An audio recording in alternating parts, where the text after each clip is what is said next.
உங்களிடம் ஒரு உண்மையை சொல்லி இதை ஆரம்பிக்க வேண்டும் என்று நினைக்கின்றேன். எனக்கு அரசியல் வருவதற்கு முன்பு பெரும்பாலும் தேசிய கட்சிகள் என்று சொன்னால் கொஞ்சம் நானும் தூரம் இருந்து பார்க்கக்கூடிய ஒரு சாதாரண விவசாயினுடைய மகன். காரணம் 1965 ஏற்பட்ட குளறுபடிகள். தமிழகத்தில் ஒரு மொழியை திணித்து அதைத்தான் படிக்க வேண்டும் என்று சொல்லி தமிழக மக்களை எல்லாம் கிளர்ச்சி அடைய செய்து மத்தியில் இருந்த காங்கிரஸ் ஆட்சி பெரும் பிரச்சனை ஏற்படுத்தியிருந்தார். அதனால் தேசிய கட்சின்னு சொன்னாவே கொஞ்சம் ஓரத்திலிருந்து பார்க்குற ஒரு சாதாரண மனிதனாக நான் இருந்து வந்தேன். 2019 மே 31 புதிய கல்விக் கொள்கை, நியூ எஜுகேஷன் பாலிசி, அந்த கமிட்டியினுடைய தலைவராக இருக்கக்கூடிய கஸ்தூர் ரங்கன் ஐயா, ஐஎஸ்ஆர்ஓவில் பெரிய மனிதராக இருந்தவர், அந்த ரிப்போர்ட்டை கொடுக்குறாங்க. அந்த ரிப்போர்ட் மோடி ஐயாவுக்கு கொடுக்கப்பட்ட பொழுது அதில் என்ன சொல்லியிருந்தாங்கன்னா, இந்தியாவில் எல்லாருமே 3 மொழிகளை கற்க வேண்டும். முதல் மொழி நம்முடைய தாய்மொழியாக இருக்கணும், தமிழகத்தை பொறுத்தவரை தமிழ் மொழியாக இருக்கணும். 2வது மொழி ஆங்கில மொழியாக இருக்கணும். 3வது மொழி கட்டாய ஹிந்தியாக இருக்க வேண்டும் என்று மே 31, 2019 கொடுக்கப்பட்ட ரிப்போர்ட். அது மோடி ஐயாவுக்கு வந்தோடனே கேபினெட்டில் மோடி ஐயா வச்சு இது ஏற்புடையது அல்ல, 1965 இதே தான் ஓடிட்டு இருக்கு, 68 புதிய கல்விக் கொள்கையாக இருக்கட்டும், 86 வந்த அடுத்த கல்விக் கொள்கையாக இருக்கட்டும், எல்லாத்திலும் இதே பிரச்சனை தான். ஆனால் நம்முடைய புதிய கல்விக் கொள்கை என்பது மாறுபட்டு இருக்க வேண்டும் என்பதற்காக பாரத பிரதமர் நரேந்திர மோடி அவர்கள் ஜூன் 3 2019 இந்த கமிட்டி கொடுத்த ரிப்போர்ட்டை மாத்துறார். 3 மொழிகளை கற்க வேண்டும், உண்மைதான். காரணம், உலகம் மாறிவிட்டது, முன்னேறி கொண்டிருக்கிறது, எல்லாரும் நிறைய மொழி தெரிஞ்சுக்கிறாங்க. முதல் மொழி தாய்மொழி தமிழாக இருக்கட்டும், 2வது மொழி ஆங்கிலமாக இருக்கட்டும், 3வது மொழி கட்டாய ஹிந்தியாக இருக்கக்கூடாது. இந்திய மொழிகளில் உங்களுக்கு பிடிச்ச ஏதோ ஒரு மொழியை கற்றுக்குங்க. அதாவது ரிப்போர்ட் கொடுக்கப்பட்டது கட்டாய ஹிந்தி மொழி. காரணம் 68 அப்படித்தாங்க, அப்போ இருந்த கல்விக் கொள்கை அப்படித்தான், ராஜீவ்காந்தி ஐயா காலத்தில் வந்த 2வது கல்விக் கொள்கை அப்படித்தான். ஆனால் மோடி அவர்கள் அதை மாற்றி 3 மொழி கற்றுக்குங்க, தமிழ் மொழி கற்றுக்குங்க, ஆங்கில மொழி கற்றுக்குங்க, பிடிச்ச ஒரு ஹிந்தி மொழியை கற்றுக்குங்க, மலையாளம் கற்றுக்குங்க, தெலுங்கு கற்றுக்குங்க, கன்னடம் கற்றுக்குங்க, எந்த மொழி பிடிக்குதோ, ஹிந்தி பிடிக்குதோ அதையும் கற்றுக்குங்க என்று சொல்லித்தான் இது வெளியே வந்துச்சு. என்னுள்ள அது தனிப்பட்ட முறையில் ஒரு பெரிய ஒரு மாற்றத்தை ஏற்படுத்தியது. ஒரு மத்திய அரசில் இருக்கக்கூடிய பிரதமர், தமிழ்நாட்டை சாராதவர், குஜராத்தை சார்ந்தவர், 5 ஆண்டு காலம் வெற்றிகரமாக ஆட்சியை நடத்திட்டு 6வது ஆண்டில் அடியெடுத்து வச்சிருக்கிறாங்க 2019. அந்த மனிதர் எந்த அளவுக்கு யோசிக்கிறாருன்னா, ஹிந்தி தெரியாத மாநிலங்கள் எப்படி யோசிப்பாங்கிறது ஒரு பிரதமர் யோசிச்சு கொண்டு வர்றார். என்னை பிஜேபியில் இழுத்து என்னை ஒரு தொண்டனாக நான் இணைத்து கொண்டதற்கு பல காரணங்கள் இருந்தாலும் கூட இது ஒரு முக்கிய காரணம் என்னுடைய தாய்மொழி தமிழ் மொழிக்கு மோடி ஐயா மரியாதை கொடுத்திருக்கிறாங்க என்பது மிக முக்கியமான ஒரு காரணம். என்னை போல லட்சக்கணக்கான தொண்டர்கள், இளைஞர்கள், சகோதரிகள் எல்லாம் பாரதிய ஜனதா கட்சி இணைந்து கொண்டிருக்கின்றார்கள். காரணம், ஒரு தேசிய கட்சியாக இருந்தாலும் மாநில நலனை முன்னிறுத்தி அரசியல் செய்ய முடியும், ஆட்சி செய்ய முடியும் என்பதை 11 ஆண்டு காலமாக தொடர்ந்து நம்முடைய பாரத பிரதமர் நரேந்திர மோடி அவர்கள் நமக்கு காண்பித்துக் கொண்டிருக்கின்றார். ஆனால் இன்னைக்கு தமிழ்நாட்டில் பாருங்க என்ன அநியாயம் பண்ணிட்டு இருக்காங்க. அதே பழைய பஞ்சாங்கத்தை அப்படியே தூக்கிட்டு வர்றாங்க. 1965 பஞ்சாங்க மாடல், அந்த பஞ்சாங்கத்தை அப்படியே ஓப்பன் பண்றாங்க. ஐயோ ஹிந்தி மொழியை திணிக்கிறாங்க, நாங்கள் ஆர்ப்பாட்டம் பண்ண போறோம். எப்படி ஹிந்தி மொழியை திணிக்கிறாங்க? ஹிந்தி மொழியை யார் திணிக்கின்றார்கள்? 3 மொழி படிக்க வேண்டும். காரணம், உலகம் ஃபுல்லா படிக்கிறாங்க. தமிழ்நாட்டினுடைய ஸ்டாட்டிஸ்டிக்ஸை பாருங்க ஐயா. அரசு பள்ளியில் படிக்கக்கூடிய மாணவர்கள் 52 லட்சம், தனியார் பள்ளியில் படிக்கக்கூடிய மாணவர்கள் 56 லட்சம். தமிழ்நாட்டில் அரசு பள்ளியை விட தனியார் பள்ளியிலே மாணவ செல்வங்கள் அதிகமாக படிக்கிறாங்க, 4 லட்சம் பேர் அதிகம். தனியார் பள்ளியில் படிக்கக்கூடிய மாணவர்களும் ஸ்டேட் போர்டு சிலபஸ் இருக்கு, சிபிஎஸ்இ இருக்கு, ஐசிஎஸ்இ இருக்கு, ஐபி சிலபஸ் இருக்கு. இதெல்லாம் எடுத்து பார்த்தீங்கன்னா 30 லட்சம் பேர் சிபிஎஸ்இ, ஐசிஎஸ்இ, ஐபி இதுக்குள்ள வந்துகிட்டு இருக்காங்க. அப்படி என்றால் குறைந்தபட்சம் 30 லட்சம் மாணவர்கள் தமிழ்நாட்டில் 3 மொழி படிக்கிறாங்க. 3 மொழி படிக்கிறாங்க, தமிழ் படிக்கிறாங்க, ஆங்கிலம் படிக்கிறாங்க, 3வது ஏதோ ஒரு மொழியை படிக்கிறாங்க. ஏன் இவ்வளவு பேசுறாரே நம்முடைய கல்வித்துறை அமைச்சர் அன்பில் மகேஷ் பொய்யாமொழி அவர்கள், அவருடைய மகனே தமிழ் மொழிக்கு பதிலாக பிரெஞ்சு மொழியை படிக்கிறாரு பிரைவேட் ஸ்கூல். நம்முடைய பள்ளி கல்வித்துறை அமைச்சருடைய அவலத்தை நான் சொல்றேன். எப்பொழுதுமே தனிப்பட்ட ஒரு மனிதனை வெளியே கொண்டு வருவது என்னுடைய நோக்கம் அல்ல. ஆனால் இந்த நேரத்தில் நான் பேச வேண்டிய கட்டாயம், அவர் பிரெஞ்சு மொழி படிப்பது தப்பில்லைன்னு நான் சொல்றேன். பிடிச்ச மொழியை படிங்க, 3வது மொழி படிங்க. ஆனா உங்க குழந்தை பிரெஞ்சு மொழி படிக்கணும் பிரைவேட் ஸ்கூல்ல. இந்த 52 லட்சம் பேர் அரசு பள்ளியில தட்டு தடுமாறி, அதில் லட்சக்கணக்கான மாணவர்கள் வெறும் மரத்துக்கு கீழே வெயில்ல உடைஞ்சு போன ஒரு பிளாக் போர்டை வச்சுக்கிட்டு குறைவாக ஆசையில் இருக்கக்கூடிய அந்த நேரத்தில் அவங்க படிச்சுட்டு இருக்காங்க. இதை எப்படி ஏற்றுக்க முடியும்? முதலமைச்சர் ஸ்டாலின் அவங்ககிட்ட இருந்து ஆரம்பிச்சு கடைசி திமுக கவுன்சிலர் வரைக்கும் நான் சொல்றேன். நான் யாரும் எடுக்கல. திமுகவுடைய கடைக்கோடியில் இருக்கக்கூடிய கவுன்சிலர் வரைக்கும் குழந்தைங்க 3 மொழி படிக்கிறாங்க. பிரைவேட் ஸ்கூலுக்கு போறாங்க, படிக்கணும். ஏன்னா அவங்க படிக்கணுமா, வெளிநாட்டுக்கு போகணுமா, நல்லா சம்பாதிக்கணுமா, மல்டிநேஷனல் கார்பரேஷன்ல வேலை பார்க்கணுமா, சிவில் சர்வீஸ்க்கு வரணுமா, அரசியல்வாதிகளாக வரணும். ஆனா அரசு பள்ளியிலே படிக்கக்கூடிய 52 லட்சம் மாணவர்கள் நாம் என்ன பண்ணணுங்க? இவங்களுக்கு போஸ்ட் ஓட்டணும். இது அவங்க நோக்கம். தமிழ்நாட்டில் மொழியை வைத்து, கல்வியை வைத்து 2 classes ஆஃப் பீப்புள், 2 தரப்பட்ட மனிதர்களை உருவாக்கிட்டான். ஒருவன் மேல மேல போயிட்டு இருப்பான், கல்வி தகுதி குறைவாக கொடுத்து இன்னொரு தரப்பட்ட மனிதன் அவங்களுக்கு நம்ம பணி செய்யணும். கடையில கை கட்டி நிக்கணும், வேலை பார்க்கணும், கூலி வேலைக்கு போகணும், தோட்டத்தில் வேலை பார்க்கணும். அவங்க ஒரு கம்பெனி நடத்தினாங்கன்னா டயரை உருட்டணும், வீட்டை சுத்தம் பண்ணணும், தெருவை சுத்தம் பண்ணணும், துப்புரவு பணியாளர்களாக வேலை செய்யணும். இதெல்லாம் நாம செய்யணும். ஏன்னா அரசு பள்ளியில் படிச்சுட்டாங்க, அவங்களுக்கு 2 மொழி மட்டும்தான் தெரியும். அந்த 2 மொழியும் உருப்படியா தெரியுதா? அடுத்த கேள்வி. தமிழை வைத்து அரசியலிலே தஞ்சம் அடைந்து பிழைப்பு நடத்தி கொண்டிருக்கின்றார்கள் திராவிட முன்னேற்ற கழகம். தமிழ் மொழியை வச்சு பிளப்பு நடத்துறாங்க. அவங்க நிலைமையை பாருங்க. இந்த ஆண்டு 2024 ஏசர் என்கின்ற அமைப்பு ஒரு லேர்னிங் அவுட்கம்ஸ், ஒரு மாநிலத்தில் படிப்பினுடைய தகுதி, கல்வித்திறன் எந்த அளவுக்கு இருக்குன்னு சோதிக்கக்கூடியது. மினிஸ்ட்ரி ஆஃப் எஜுகேஷன் அவங்க நடத்தக்கூடிய ஒரு ஆய்வு. நிறைய என்ஜிஓக்கள் சேர்ந்து அந்தந்த மாநிலத்தில் நடத்துகிறாங்க. தமிழ்நாட்டில் ஏசர். இதை தாண்டி எந்த ஒரு ஆய்வறிக்கையும் இல்லைங்க சார், இல்லைங்க பெரியவர்களே, தாய்மார்களே. இந்த ஏசர் 2024 பாருங்க. 2ஆம் வகுப்பில் இருக்கக்கூடிய ஒரு தமிழ் பேரா கொடுக்குறாங்க. இதை படிக்கணும். எத்தனை மாணவர்கள் 2ஆம் வகுப்பில் படிக்கிறீங்க, எத்தனை மாணவர்கள் இதை 5ஆம் வகுப்பில் படிக்கிறீங்க, எத்தனை மாணவர்கள் 8ஆம் வகுப்பில் படிக்கிறீங்க. அவங்க கொடுத்த அந்த தமிழ் பேராகிராஃப் பாருங்க. ஒரு ஊரில் ஒரு ஏழை விவசாயி இருந்தார். அவரிடம் ஒரு பானை இருந்தது. அதில் அவர் தினமும் வீட்டிற்கு தண்ணீர் கொண்டு வருவார். ஒரு நாள் பானையில் ஒரு ஓட்டை விழுந்து விட்டது. என்ன செய்வதென்று யோசித்தார். அவர் தண்ணீர் கொண்டு வரும் பாதையில் பூ விதைகளை விதைத்தார். அந்த ஓட்டை பானையிலிருந்து ஒழுகிய நீரினால் அந்த விதைகள் செடிகளாக வளர்ந்தன, அழகான பூக்கள் மலர்ந்தன. இதுதாங்க ஐயா பேரா. இதை 2ஆம் கிளாஸ்ல இருக்கக்கூடிய textbook, school textbook, அதெடுத்து எல்லாத்தையும் படிக்க சொல்றாங்க. 3ஆம் வகுப்புல எத்தனை பேர் இதை படிக்கிறாங்க? 3ஆம் வகுப்புல படிக்கக்கூடிய நம்முடைய மாணவ செல்வங்கள் இந்த தமிழ்ல எத்தனை பேர் படிக்கிறாங்க? அந்த ஆய்வறிக்கையின்படி தமிழகத்துல 87% குழந்தைகள் 3ஆம் வகுப்புல இதை படிக்க தெரியல. 87% கிளாஸ் 3 படிக்க தெரியல. இதே உத்தரப்பிரதேசம், குஜராத், மகாராஷ்டிரா, பீகார்ல அவங்களுடைய தாய்மொழி ஹிந்தியை குடிச்சு, குஜராத்தியை குடிச்சு படிக்க சொல்றாங்க. இதே மாதிரி ஒரு பேராகிராஃப். ஸோ உத்தரப்பிரதேசில் எடுத்துக்கிட்டீங்கன்னா 27% படிக்கிறாங்க. அப்ப என்ன அர்த்தங்க? 27% படிக்கிறாங்கன்னா 73% படிக்க முடியல. தமிழகத்தில் 87% படிக்க முடியல. உத்தரப்பிரதேசில் 73% படிக்க முடியல. குஜராத்தில் 75% படிக்க முடியல. மகாராஷ்டிராவில் 63% படிக்க முடியல. பீகாரில் 80% படிக்க முடியல. 3ஆம் கிளாஸ்ல இருக்கக்கூடிய பையங்க அவங்க தாய்மொழியில் ஒரு பேரா படிக்கணும். தமிழகத்தில் 87% குழந்தைகள் 3ஆம் வகுப்புல 2ஆம் வகுப்பினுடைய பாடப்புத்தகத்தில் இருக்கக்கூடிய நாம் படிச்ச இந்த தமிழ் பேராவை படிக்க முடியலைங்க ஐயா. சரி, இதே பேராவை 5ஆம் வகுப்பு குடிச்சு படிக்க சொல்றாங்க. 5ஆம் வகுப்பு அரசு பள்ளியில் இருக்கக்கூடிய மாணவனை படிக்க சொல்றாங்க. தமிழகத்தில் 5ஆம் வகுப்பு படிக்கக்கூடிய அரசு பள்ளி மாணவன் 63% பேர் அது படிக்க முடியும். 5ஆம் வகுப்பு மாணவன். இதை 8ஆம் வகுப்பு மாணவன் கொடுத்து படிக்க சொல்றாங்க. 8ஆம் வகுப்பு படிக்கக்கூடிய நம்முடைய மாணவ செல்வங்கள் 38% 2ஆம் வகுப்பில் எழுதியிருக்கக்கூடியதை படிக்க முடியலையா? இதான் நீங்க தமிழை வளர்த்துற லட்சணமா? இருமொழி கொள்கை தோல்வி அடைந்து விட்டது நீங்க ஒத்துக்க மாட்டீங்களா? இருமொழி கொள்கையில ஜெயிச்சவை யாரு? திமுக காரன். ஜெயிச்சவை யாரு? திமுக கட்சியில் இருக்கக்கூடிய கவுன்சிலர்ல இருந்து முதலமைச்சர் வரைக்கும் நீங்க ஜெயிச்சிட்டீங்க ஐயா. நீங்க நல்லா ஜெயிச்சிட்டீங்க.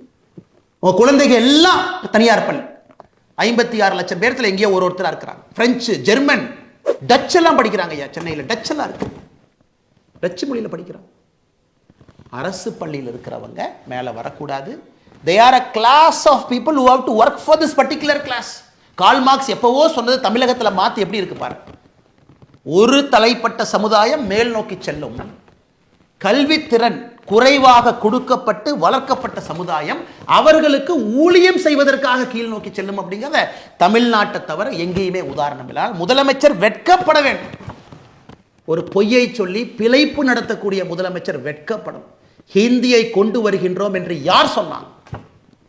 பிரதமர் மோடி அவர்கள் ஹிந்தியை கொண்டு வர மாட்டோம் என்று சொன்ன பிரதமர் அவர்கள். நீங்க காங்கிரஸோட கூட்டணி 2004 14, அப்ப இந்தியாவுடைய கல்விக் கொள்கை எப்படிங்க இருந்துச்சு?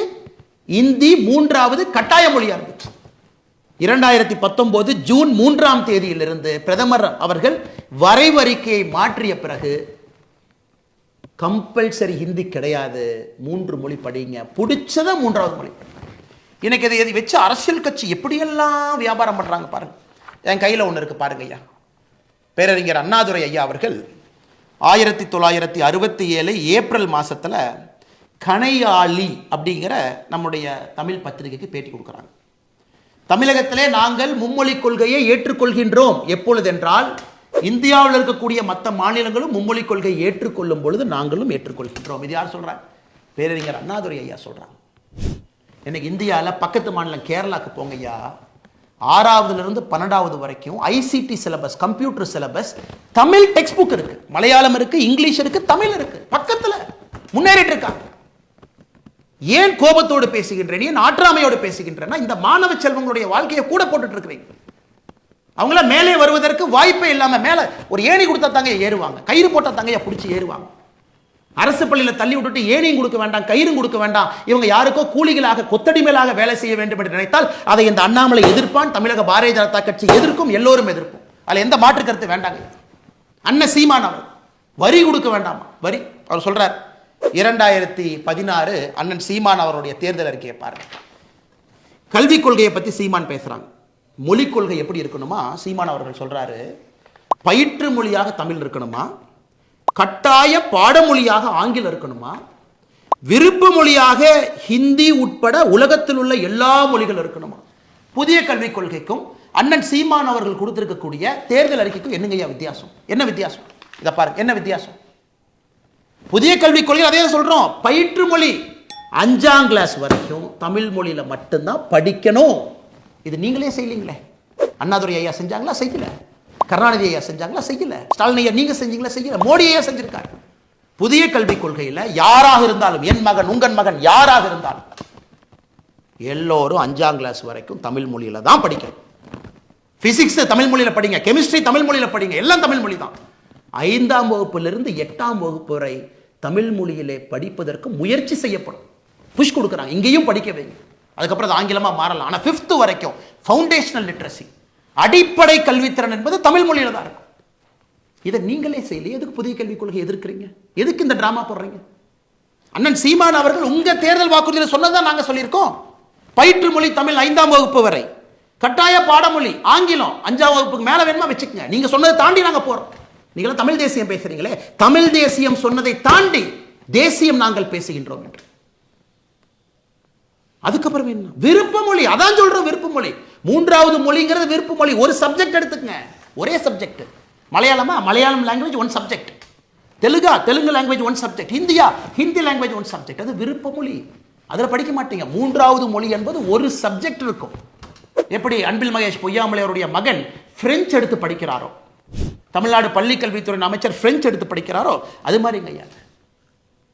எத்தனை நாளைக்கு பொய்யை சொல்லி பிளப்பு நடத்தி மக்களை தீக்குளிக்க வச்சு அவங்கள சாவடிச்சு போஸ்டர் ஓட்டுறக்கும், கோந்து எடுத்துட்டு போறக்கும், தோட்டத்தில் வேலை செய்யறக்கும், நீங்க போடுற பிச்சை காசை வாங்குறக்கும், கியூல நிக்க வைக்கிறக்கும் எத்தனை நாளைக்கு அந்த பொழப்பு நடத்துவீங்க? அதனால் நாங்க சவால் விடுறோம். எல்லாரும் ஒரு பக்கம் நில்லுங்க. பாரதிய ஜனதா கட்சி நாங்கள் ஒரு பக்கம் நிற்கின்றோம். எல்லாம் நில்லுங்கய்யா, எல்லாம் நில்லுங்க. ஆண்ட கட்சிகள், ஆண்டு கொண்டிருக்கக்கூடிய கட்சிகள், ஆள நினைக்கக்கூடிய கட்சிகள், புது கட்சிகள் எல்லாம் நில்லுங்க. பாரதிய ஜனதா கட்சி தனித்து நாங்கள் ஒரு பக்கம் நிற்கிறோம், தமிழக மக்கள் பக்கம் நிற்கிறோம். எங்களுக்கு 3 மொழி வேண்டும், 4 மொழியும் வேண்டும், 5 மொழியும் வேண்டும். ஆனா அரசு பள்ளியிலே படிக்கக்கூடிய 52 லட்சம் மாணவர்களுக்கு மட்டும் ஏன் 2 மொழி? 56 லட்சம் தனியார் பள்ளிக்கூட குழந்தைகளுக்கு, அதுல 30 லட்சம் பேர் சிபிஎஸ்இ, ஐசிஎஸ்இ, ஐபி, இவங்களுக்கெல்லாம் ஆல்ரெடி 3 மொழி படிக்கிறாங்க. என்னங்க ஐயா நியாயம்? எத்தனை பள்ளிக்கூடம் நடத்துறீங்க? அது பேசி பேசி பேசி பேசி காதுல புண்ணாயிருச்சு எல்லாத்துக்கும். திமுக காரங்க நடத்தக்கூடிய பள்ளிக்கூடம், நீங்க நடத்துற சிபிஎஸ்இ பள்ளிக்கூடம், அதுல நீங்க சொல்லிக் கொடுக்குற மூணு, அதுக்குள்ள எனக்கு போவே விரும்பல. எல்லாருக்கும் தெரியும் திமுக காரன் நடத்தக்கூடிய பிரைவேட் ஸ்கூல்ல 3 மொழி, அதுவும் தமிழ்ல பேசினா ஃபைன் போடக்கூடிய ஸ்கூல் திமுக காரன் நடத்துறீங்க. இங்கிலீஷ்ல தான் பேசணும், அப்பதான் அவங்கள பெரிய ஆட்களா வருவாங்க. அதனால் முதலமைச்சர் மு க ஸ்டாலின் ஐயா அவர்களே, எதிர்க்கட்சி தலைவர் அண்ணன் எடப்பாடி பழனிசாமி அவர்களே, அண்ணன் சீமான் அவர்களே, அண்ணன் விஜய் அவர்களே, எல்லா தமிழகத்தினுடைய கட்சி தலைவர்களே, நன்றாக புரிந்து கொள்ளுங்கள். உங்க குழந்தைங்க எங்க படிக்கிறாங்கன்னு நெஞ்ச தொட்டு சொல்லுங்க. உங்க குழந்தைங்க எங்க படிக்கிறாங்கன்னு வெள்ளை அறிக்கை கொடுங்க. நாங்க பாரதிய ஜனதா கட்சியில எங்க குழந்தைகள் எங்க படிக்கிறாங்கன்னு வெள்ளை அறிக்கை நான் கொடுக்கிறேன். என் குழந்தை 2 மொழி கொள்ளியா, 3 மொழி கொள்ளியா, அரசு பள்ளியா, தனியார் பள்ளியா, ஏன் நான் சொல்றேங்க ஐயா, நீங்க சொல்லுங்க. நீங்க சொல்லுங்க. ஸ்டாலின் ஐயா உங்க பேரை எங்க படிக்கிறான்னு சொல்லுங்க. நான் எல்லாத்துக்கும் நான் பையன் சொன்னேன், உங்களுக்கு பேரன்னு சொல்றேன். ஏன்னா நீங்க தான் அப்பா அப்பான்னு சொல்றீங்களே. தமிழ்நாட்டில் நீ அப்பா அப்பான்னு கூப்பிட்டு எனக்கு ஒரே சந்தோஷமா இருக்கு. சில பேர் தாத்தான்னு கூப்பிடுறாங்க இல்லைங்க, ஏன் வயசு குறைக்கிறதுக்காக அப்பான்னு பேசுறீங்களா? தாத்தான்னு நல்லா தானே இருக்கு. வயசானவங்களை ஜெனரலாக தமிழ்நாட்டில் தாத்தான்னு தானே கூப்பிடுவாங்க. அதனால் உங்களுடைய பேர குழந்தை எங்கே படிக்கிறாங்கன்னு சொல்லுங்கள். எந்த பள்ளிக்கூடத்தில் படித்தார், அவர் எத்தனை மொழி படித்தார், எங்கே படித்தார்? ஃபுட்பால் விளையாடுறக்கு ஒரு யூரோப்பியன் நேஷன் போகிறாரு, தமிழ் மொழியை வச்சு சமாளிக்க முடியுமா? போதுமா? நம்ம ஊரில் நம்முடைய மொழியை கொடிப்பிடித்து நிற்போம், உயிரை கொடுத்து நிற்போம், உறுதியாக நிற்போம். தமிழ் மொழிக்கு அழிவு கிடையாது, எப்பொழுதும் அழிவு வராது. இந்தியாவில் எல்லாருமே 3 மொழி கொள்கைக்கு போயிட்டாங்க. ஏன்? பிரதான் அவர்கள் சொன்னதை, மத்திய அமைச்சர் சொன்னதை மாற்றி மாற்றி பேசுகிறேன். நீங்களே 2024 PM ஸ்ரீ பள்ளிக்கூடத்தை ஏற்றுக்கிறேன்னு நீங்கள் தான் சொன்னீங்க. சீஃப் செக்ரட்டரி கடிதம் போட்டார் இல்லைன்னு சொல்லுங்கள். சீஃப் செக்ரட்டரி முதலமைச்சர் ஸ்டாலின் ஐயா அனுமதி இல்லாமல் சீஃப் செக்ரட்டரி கையங்காலம் வந்துருச்சு, கடிதம் போட்டாரா? PM ஸ்ரீ பள்ளிக்கூடத்தை ஏற்றுக்கொள்ள வேண்டும் என்று சொன்னார். நல்லா புரிஞ்சுக்க. PM ஸ்ரீ பள்ளிக்கூடம் தமிழ்நாட்டுக்கு வேணும். ஏன்னா அவங்ககிட்ட அடிப்படை கட்டமைப்பு இல்லை, குழந்தைங்கள்லாம் மரத்து கீழே படிக்கிறாங்க. மாற்றி மாற்றி பேசாது. தமிழ்நாட்டுக்கு கல்வியில் என்ன பணம் மத்திய அரசு கொடுக்கணுமோ அது கொடுப்பாங்க. பிரதான் அவர்கள் சொன்னதை திருத்தி பேசாதீங்க, மாற்றி பேசாதீங்க. நீங்கள் கொடுத்த கமிட்மெண்ட்டை திரும்ப கேட்குறாரு. நீங்கள் தான் எழுத்துப்பூர்வமாக கொடுத்தீங்க. PM ஸ்ரீ பள்ளிக்கூடம் ஏன் வேண்டாம்னு சொல்கிறீங்க? ஆமாம், அது புதிய கல்விக் கொள்கையினுடைய அங்கம் தான் PM ஸ்ரீ பள்ளி. எந்த மாற்று கருத்தும் இல்லையே. ஜவஹர் நவோதயா பள்ளியில் படித்த IIT, IIM, சிவில் சர்வீஸ் பிரித்து மேய்ஞ்சிட்டு இருக்கான் சார். ஏகலவ்யா மோடியை நடத்தக்கூடிய ட்ரைபல் பள்ளியில் படித்த IIT, IIM பிரித்து மேய்ஞ்சிட்டு இருக்கான் சார். நீட்டெல்லாம் சாதாரணமாக லெஃப்ட் ஹேண்டில் டீல் பண்ணிட்டு போயிட்டு இருக்கான் சார். மாணவ செல்வங்களுக்கு பயத்தை விதைத்து விதைத்து எந்த மாதிரி ஒரு தலைமுறையை உருவாக்கி வச்சிருக்காங்க. அதனால் உங்கள் சவால் நாங்கள் ஏற்றுக்கிட்டோம். நல்ல ஆர்ப்பாட்டம் பண்ணுங்க, போராட்டம் பண்ணுங்க. பாரதிய ஜனதா கட்சியும் களத்தில் இருப்போம். நாங்களும் மக்கள்கிட்ட பேசுவோம். மக்கள் யார் பக்கம்னு பார்ப்போம். மேபி உங்களுக்கு கட்சி கூட்டத்தை நீங்கள் கூட்டு வரலாம், ஆனால் எங்கள் பக்கம் மக்கள் இருக்கிறாங்க. மக்களுக்கு தெரியும், ஒரு மனிதனுக்கும் தெரியும், அவருடைய குழந்தை மேலே போனதாங்க அப்பா அம்மா நினைப்பாங்க. ஏதாச்சும் ஒரு அப்பா அம்மா குழந்தைய போஸ்ட் ஒட்டுறக்கும் கோந்து எடுத்துட்டு போய் திமுக அறிவாலய வாசல் அடிமையாக இருக்க ஏதாச்சும் ஒரு தன்மானம் இருக்கக்கூடிய தமிழன் நினைப்பானா? ஆனால் சவாலை நாங்கள் ஏற்றுக்கொண்டு விட்டோம். களத்தில் சந்திப்போம். நான் 3 மொழி கொள்கையை ஆதரித்து களத்தில் நிற்கப் போகின்றேன். பாரதிய ஜனதா கட்சி நிற்கும். எங்க தலைவர்கள் தொண்டர்கள் எல்லாம் நிற்பாங்க. பட்டி தொட்டி எல்லாம் எடுத்துட்டு போறோம். நீங்க 2 மொழி கொள்கையை பேசுங்க, ஆனா உங்க குழந்தைங்க 3 மொழி படிக்கணும். அதையும் மக்கள் தோல் உரிச்சு பார்க்கத்தானே போறாங்க. அதனால பேசக்கூடிய அரசியல் தலைவர் முதல்ல இது பேசுறதுக்கு முன்னாடி நீங்க யாரு, உங்களுக்கு எத்தனை குழந்தைகள் இருக்கிறாங்க, எத்தனை பேர் தனியார் பள்ளியில் படிக்கிறாங்க, எந்த மொழியில் படிக்கிறாங்கன்னு சொல்லிட்டு பேசுனா அந்த டிவியில் பார்க்கக்கூடிய அன்பு சொந்தங்களுக்கு தெரியும் யார் உள்ளத்திலிருந்து பேசுறாங்க, யார் போய் பேசுறாங்க. இது சற்ற நீண்ட ஒரு காணொலியாக இருந்தாலும் கூட இது ரொம்ப முக்கியமான ஒரு காணொலிங்க. கண் முன்னால் நம்முடைய இளைய சமுதாயம் அழிவதை நம்மால் ஏற்றுக்கொள்ள முடியாது. அதனால் என்னுடைய அன்பு தமிழ் சொந்தங்களுக்கு மறுபடியும் என்னுடைய பணிவான வேண்டும். எது என்னை பாரதிய ஜனதா கட்சி கொண்டு வந்தது என்றால், முக்கியமாக ஹிந்தி கட்டாயமாக படிக்கணும்னு கொடுத்த ஒரு ரிப்போர்ட்டை அதை மோடி அவர்கள் வாங்கி வேண்டாம் என்றதை திருத்தி கொண்டு வர்றாருன்னா அந்த மனிதனுக்கு ஹிந்தி பேசாத ஒரு மாநிலத்தின் மீது எவ்வளவு அக்கறை இருக்க வேண்டும், குறிப்பாக நம்முடைய தமிழ் இனத்தின் மீது எவ்வளவு அக்கறை இருக்குன்னு நீங்கள் பார்க்கணும். உங்களுக்கும் இந்த அன்பான வேண்டுகோளை வைக்கின்றேன். நல்லது நடக்கும், நல்லது நடந்து கொண்டிருக்கிறது. இவங்களை நம்பி நம்ம போனோம்னாங்க ஐயா, நம்ம குழந்தைங்க போஸ்ட் ஒட்டுறக்கும் கோந்து எடுத்துட்டு தெருவா சுத்தரக்கும் தாங்க ஐயா போறாங்க. நாங்கள் உங்கள் குழந்தைகளை இந்தியாவுடைய பிரதமராக கனவு காண்கிறோம். தமிழகத்தினுடைய முதலமைச்சர்களாக வர வேண்டும் என்று கனவு காண்கிறோம். IAS, IPS அதிகாரிகளாக வர வேண்டும், பெரிய ஆளுமைகளாக வர வேண்டும், பிசினஸ் மேனாக வரணும். அது எங்களுடைய கனவு. இவங்க கனவு என்ன தெரியுமா ஐயா? உங்க குழந்தைகள் அடிமைகளாக தொண்டர்களாக வர வேண்டும் என்பது இவங்க கனவு. ஏன்னா இவங்கெல்லாம் அப்படியே பெரிய ஆளுங்க, சூப்பர் ஸ்டார்ஸ். அவங்களுக்கு கீழே கைகட்டி நிற்கணும். அது வேண்டாங்க ஐயா. உடைப்போம், உங்களோட களத்தில் இருப்போம். ஆதரவோடு நீங்கள் மோடி ஐயாவோடு இருங்கள். தமிழகத்திலே ஒரு புதிய மாற்றத்தை 2026 பாரதிய ஜனதா கட்சி, தேசிய ஜனநாயக கூட்டணி கொடுக்கும். நன்றி, வணக்கம், வாழ்த்துக்கள்.